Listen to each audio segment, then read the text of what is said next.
다윗의 시 이렇게 표제가 되어 있는 시편 144편에서 이스라엘 초대 임금 중에 한 명이죠. 사울, 다윗 이렇게 이어졌던 이스라엘의 정신세계 혹은 하나님께서 이스라엘을 지켜주셨던 중요한 이유, 하나님이 다윗을 사랑하고 좋아하셨던 원인을 2절에서 보게 됩니다. 여호와는 나의 사랑이시요 나의 요새시요 나의 산성이시요 나를 건지시는 이시요 나의 방패이시니 내가 그에게 피하였고 내가 그에게 피하였더니 나를 도우실 뿐만 아니라 나의 산성과 반석이 되어주실 뿐만 아니라 내 백성들이 나에게 복종하게 해주셨다. 나라를 다스리는데 여러 가지 어려움이 없었다 이렇게 말하죠. 그러니까 하나님을 의지하면서 하나님이 지켜주시고 보호해 주실 뿐만 아니라 그 증거 중에 하나가 백성들이 내게 복종하게 해 주셨다. 내가 이스라엘을 다스리는데 큰 어려움이 없게 해주셨다라고 이제 다윗이 말을 하고 있습니다. 4절을 읽겠습니다. 여호와를 의지하였더니 여호와에게 피하였더니 여호와에게로 피하였더니 여호와를 나의 방패와 산성으로 의지하였더니 이렇게 말하죠. 4절 읽읍시다. 시작. 사람은 헛것 같고 그의 날은 지나가는 그림자 같으니라. 그러니까 사람을 의지하지 아니하고 하나님을 의지하였다 이런 이야기이죠. 15절을 읽겠습니다. 시편 다윗의 시편 144편 15절 시작. 이러한 백성은 복이 있나니 여호와를 자기 하나님으로 삼는 백성은 복이 있도다. 여호와를 자기 하나님으로 삼는다. 하나님이 뭡니까? 의존, 의지, 또 붙들고 도움을 구하는, 말 그대로 자신이 하나님이 아니고 세상이 하나님이 아니고 사람이 하나님이 아니고 여호와 하나님을 자신의 하나님으로 삼아 하나님께로 피하고 하나님을 의지하고 하나님을 신뢰하고 다른 인생의 복을 이야기해 주고 있습니다. 우리 다 보면 느낌이 옵니다. 다윗이 어떤 사람이었는지. 이스라엘의 다윗 왕조의 시작을 보여주는 다윗의 신앙관과 너무 멀리 떨어진 오늘자 열왕기서에는 이스라엘, 정확히 말하면 북쪽 이스라엘은 이미 망했고 남쪽 유다는 다윗의 후손으로 이어져 있습니다. 100% 유다는 다윗의 직계 후손으로 이어진 나라입니다. 유다의 후손인 다윗의 후손으로 그리스도가 오시죠. 그러니까 다윗 왕조의 시작이었던 다윗이 이 정신으로 나라를 세웠는데 무슨 정신? 사람은 그저 사랑하고 그저 긍휼히 여길 대상이지 하나님은 아니다. 내가 의지하고 내가 붙들고 내가 의존하실 분은 오직 하나님뿐이시다. 그러므로 나는 하나님이 나를 산성처럼 지켜주시지 않으면 안 되고 하나님이 나를 방패로 막아주시지 않으면 나는 안 되고 내가 피할 곳은 하나님뿐밖에 없다. 이것이 이제 다윗의 신앙이었고 나라를 다스리는 관점이었다면 오늘자 열왕기 하 25장은 그 다윗 왕조의 마지막 임금을 보여주는데요. 너무나 안타까운 일입니다. 열왕기하 25장을 봅니다. 오늘자 날주 열왕기하 25장입니다.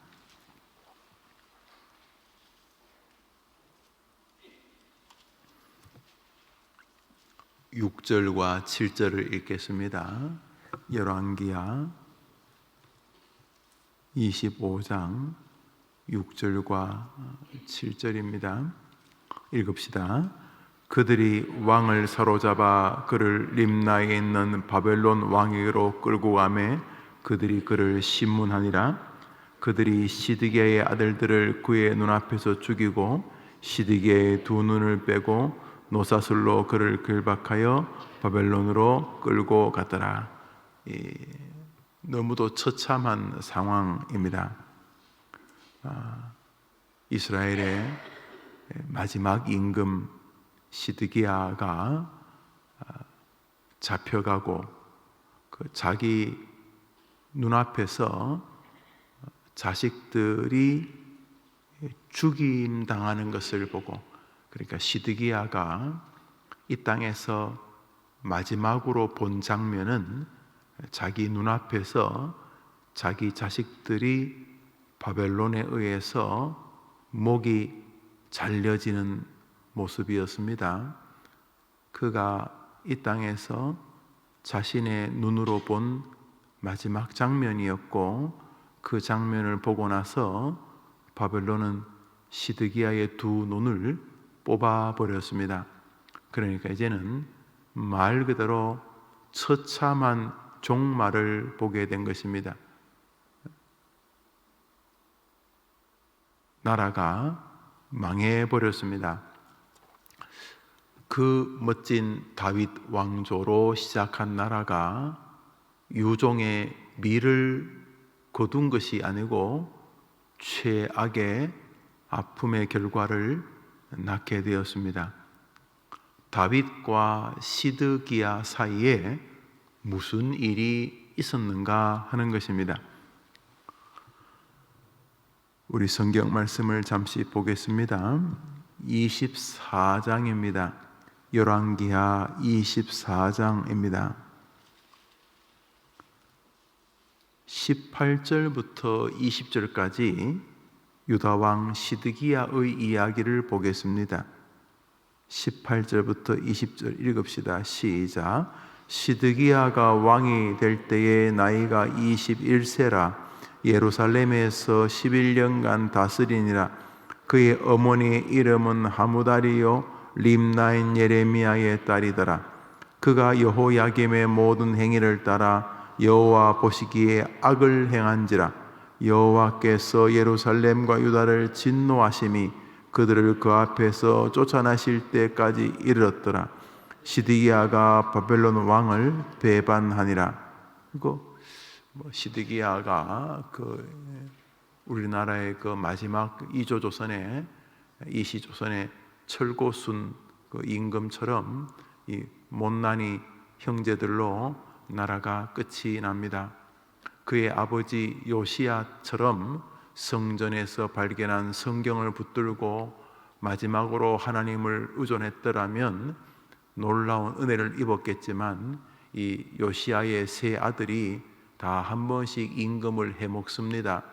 임금을 하게 된 게 엄청난 능력이 있어서가 아니라 바벨론이 입맛을 따라 죽이고 폐위하고 딴 사람을 세우다 보니 공교롭게 요시야의 아들 모세가 다 왕을 한 번씩 하게 됩니다.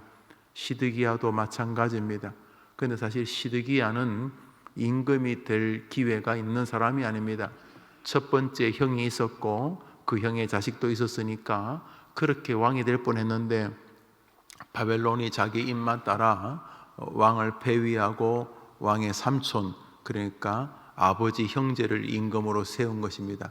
그래서 그 요시야의 아들 중에 한 명인 시드기야가 임금이 될 수 있었습니다. 그러나 시드기야도 임금이 된 것은 바벨론이 세웠기 때문에 허수아비 임금입니다.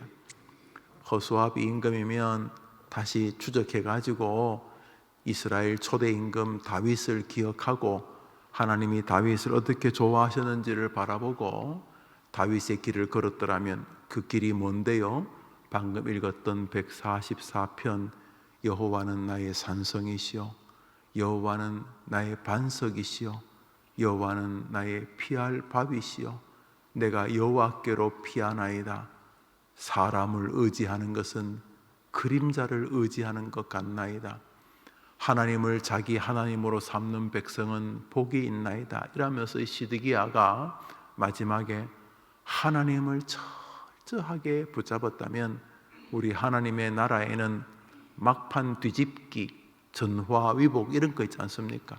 사자굴에서 뒤집기, 뜨거운 풀무불에서 뒤집기.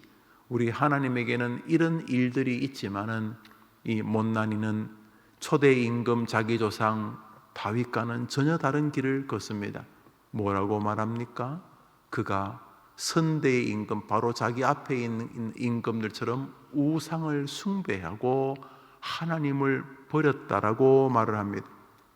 그저 대부분 끝나는 인생들은 그러고 있으니 크게 낯선 것은 아닙니다만 이 유다의 마지막 임금 시드기야가 아주 희한한 일을 하나 합니다. 그 뭐냐 하면 바벨론 왕을 배반하는 것입니다. 지렁이도 밟으면 꿈틀거린다, 그거 보여주는 것입니까? 이 사람이 정신 나간 사람이 아니면은 자기를 임금으로 세운 바벨론을 절대로 무시하거나 배반할 수 없습니다. 우리 17절을 읽겠습니다. 24장 17절 읽읍시다. 바벨론 왕이 시작. 바벨론 왕이 또 여호야긴의 숙부 마따디아를 대신하여 왕으로 삼고 그의 이름을 고쳐 시드기야라 했더라. 시드기야가 어떻게 임금이 되었다고요? 바벨론 왕이 세웠습니다. 유다 망하기 직전인데 넌 그만두고 너 삼촌 너희 삼촌도 왕족이니까 괜찮지? 그러면서 왕위를 막 흔들어 가지고 정통성을 막 헷갈리게 만든 것이죠. 일종의 모욕이고 조롱이죠. 여튼간에 그래서 시드기야라는 이름도 자기 이름 아닙니다. 왕이 이름 마따디야 이게 부르기도 어렵다 그냥 시드기야 해. 그래서 시드기야가 된 것입니다. 시드기야는 철저하게 바벨론 왕이 세웠으니 거기 이렇게 빌거나 빌고 자시고도 할 것 없이 그 시대가 바벨론이 통치하던 시대였기 때문에 이쯤 되면은 나라 색깔이 다 보여집니다. 그런데 이 시드기야가 바벨론 왕을 배반했다는 것입니다.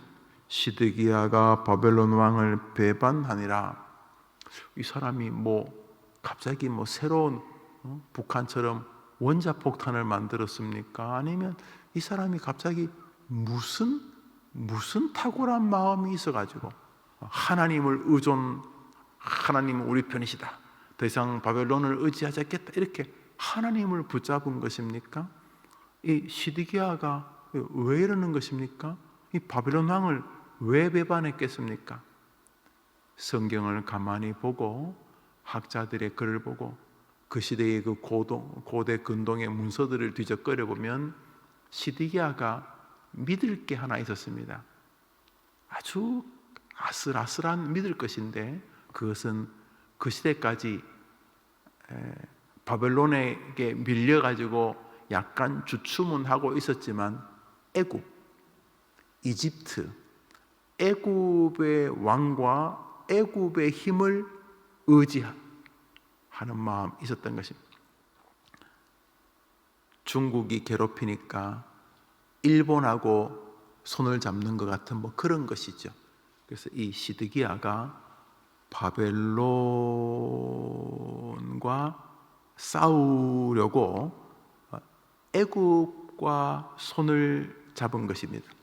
그러나 그 시절 애굽도 망하지는 않았지만 이 바벨론에 의해서 굉장히 좀 제약받고 있었습니다. 그 애굽 이야기가 나오는데요. 위로 올라가서서 우리 6절, 7절을 보겠습니다. 7절을 보겠습니다. 24장 7절입니다. 애굽 왕이 시작. 애굽 왕이 다시는 그 나라에서 나오지 못하였으니 이는 바벨론 왕이 애굽 강에서부터 유브라데 강까지 애굽 왕에게 속한 땅을 다 점령하였음이더라.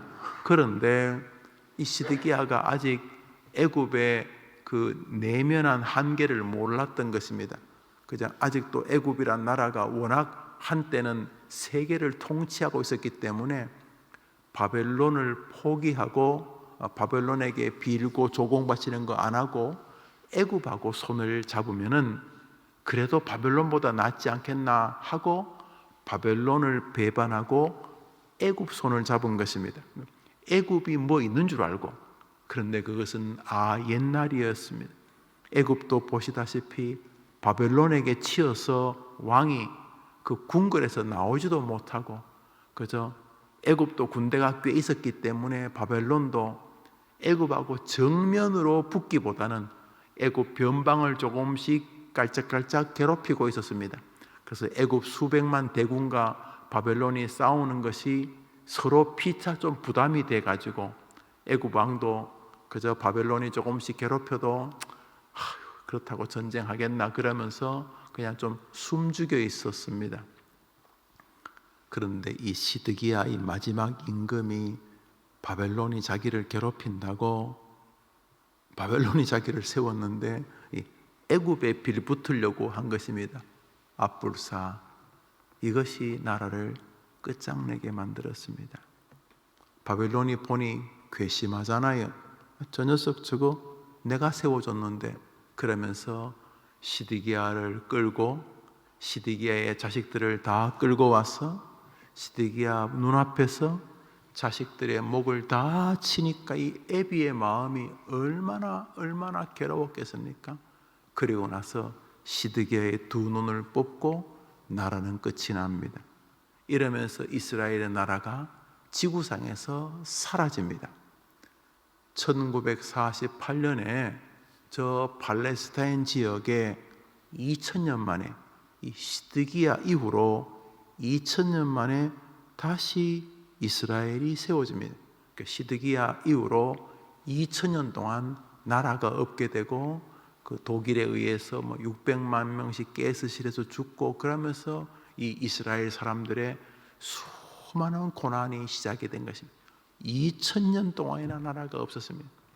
2000년 만에 저 팔레스타인 지역에 나라가 세워지니 지금 이스라엘이 저렇게 다른 거 몰라도 자기 나라를 건들면 미친 듯이 싸우는 것이 6.1 전쟁. 거기는 인구가 몇백만 되지도 않는데 주변에 1억 5천만 명이 싸워서 6일 만에 결국 전쟁을 승리로 이끈 것이죠. 지금 이스라엘이 말입니다. 그런데 오늘 본문에 이 시드기야와 이스라엘의 멸망의 아주 중요한 단초 이유를 우리는 다윗의 시편에서 보게 됩니다. 다윗과 시드기야는 거리만 먼 것이 아니라 두 사람의 세상살이가 완전히 달랐습니다. 다윗은 여호와는 나의 의지할 내가 피할 바위시여. 다윗은 문제가 있으면 똑바로 달려와서 하나님에게 빌었습니다. 내가 피할 산성이시여. 사람은 그림자 같습니다. 사람을 의존하는 것은 그렇습니다. 사람은 사랑할 대상이죠. 그죠? 사람은 사랑할 대상이죠. 사람은 하나님이 아니잖아요. 그런데 이 시드기야는 그 마지막에 다윗처럼 하나님 정말 잘못했습니다 하고 하나님 저를 불쌍히 여겨주십시오. 하나님 저를 도와주십시오. 그러고 하나님에게 피했다면 그 자기 선대의 히스기야처럼 아수르 군대가 완전히 18만 5천 명을 데려와서 성을 둘러서 가지고 성에 있는 사람이 들어가지도 나가지도 못하고 고사 직전까지 갔는데 그때 어떻게 되었습니까? 히스기야가 어디 가서 또 빌고 안 그러죠. 그가 뭐합니까? 성전에 올라와서 하나님을 의지하고 하나님께 메어 달릴 때에 하나님께서 뭐 천사 많이도 안 보내고 천사 한 명, 성경은 단수 천사 한 명을 보내가지고 그 밤에 성 밖을 둘러 진쳐서 협박하고 있던 18만 5천 명을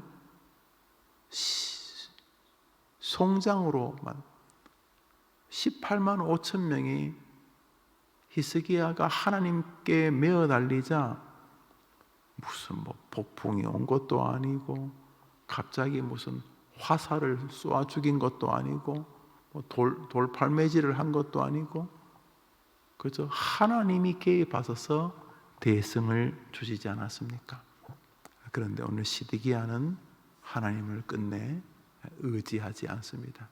그는 비참함의 뭐 하나의 그 상징이죠. 두 눈이 뽑히고 나라는 지구상에서 사라지게 됩니다. 이 슬픈 일이 바로 이 바벨론 망하는 이스라엘의 역사입니다.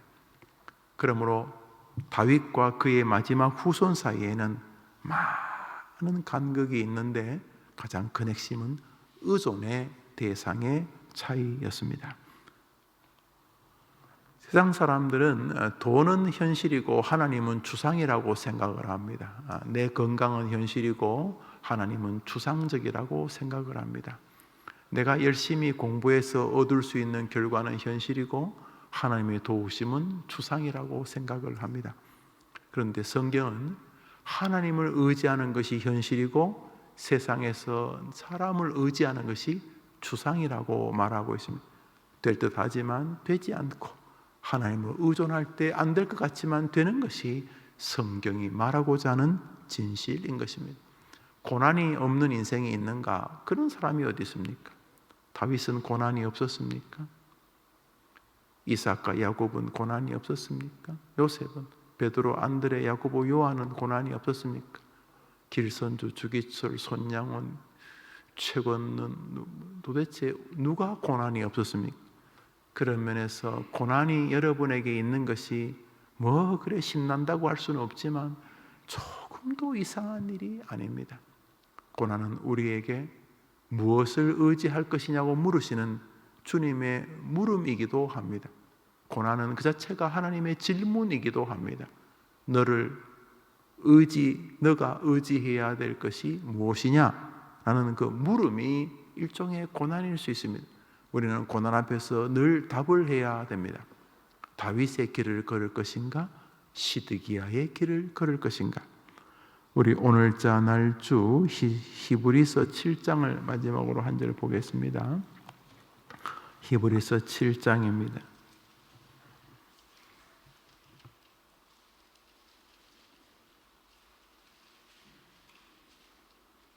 24절, 25절 두 절을 보겠습니다.